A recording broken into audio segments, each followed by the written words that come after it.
report.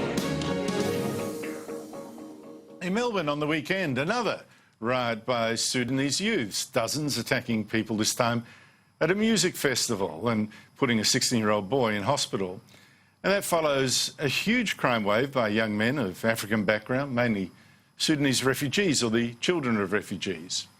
And most of Australia woke up to this only with the riot at the Moomba Festival in the heart of Melbourne last year, as scores of Africans fought Pacific Islanders. If that's the future, God help us, I tell you, that's very scary.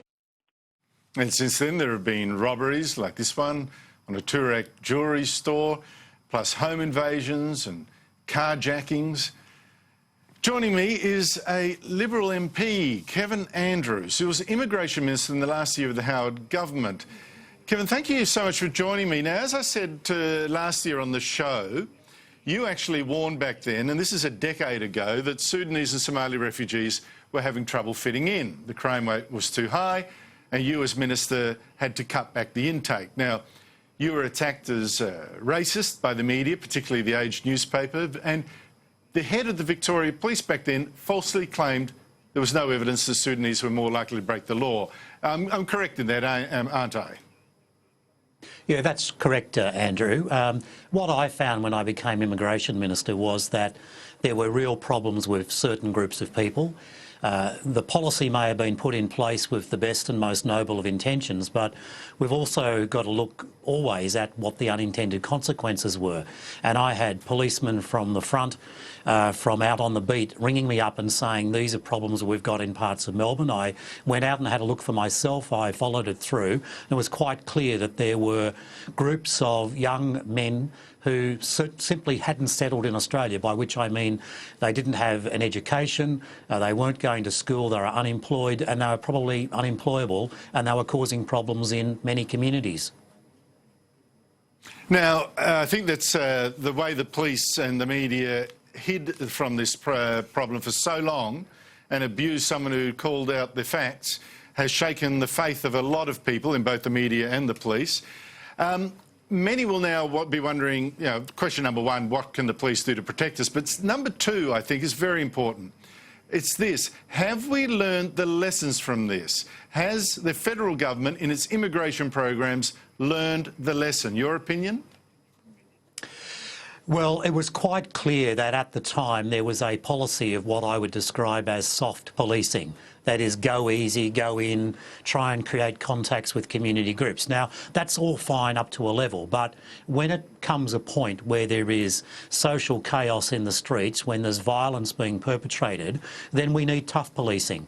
And it's not clear to me that even now we've learnt the lesson completely, because you've got the Apex gang, for example, or gangs, for example. We've had this incident in Caroline Springs in Melbourne's west just in the last few days. We've had the incidents at the Moomba Festival and others. So there is a concern out in the community. When I talk to people in my community, and I've got one of the largest, most multicultural communities of an electorate in Australia, people are very concerned, regardless of what ethnic background they themselves have come from.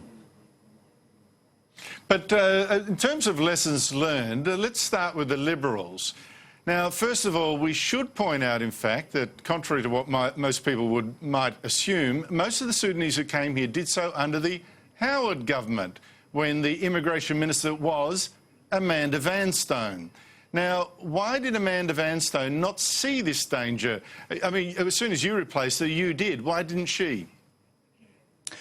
Well, I think that the number that were brought in by my predecessor was done with the best intentions, because there were problems, and we tried to meet the problems from different parts of the world. It's the best intentions. If people are suffering from home invasions and carjackings and thefts and run-throughs at festivals, I don't give a damn what the good intentions were. I want to judge the policy by its results. Why didn't she see Andrew, what you plainly did?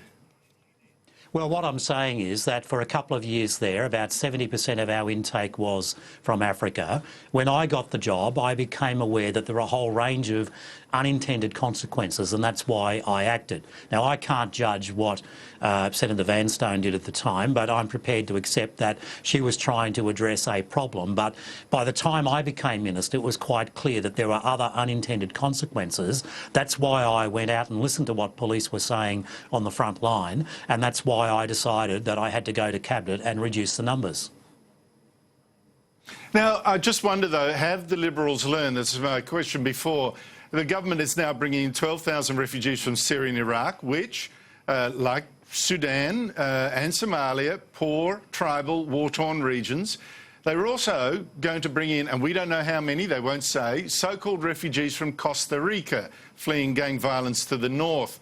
Why should we believe that the Liberals this time around will do any better than Amanda Vanstone did? Well, I think we've learnt from that lesson of the past. We don't want to repeat it again. I know Peter Dutton, from my conversations with him as the current Immigration Minister, is quite determined that we bring people to Australia who will fit in. You spoke about those from Syria. The intention there is to bring to Australia those who are the most displaced and the most who are, discriminated against in their own country. Now, a lot of them will be minorities such as Christians and others. And, a lot of those people will take up the opportunity of being in Australia with both hands and want to make the best of it. My view is that under the current regime and under Peter Dutton in particular as Immigration Minister, we are mindful of mistakes that we've made in the past and we don't want to make them again. Kevin Andrews, thank you so much for your time. My pleasure, Andrew.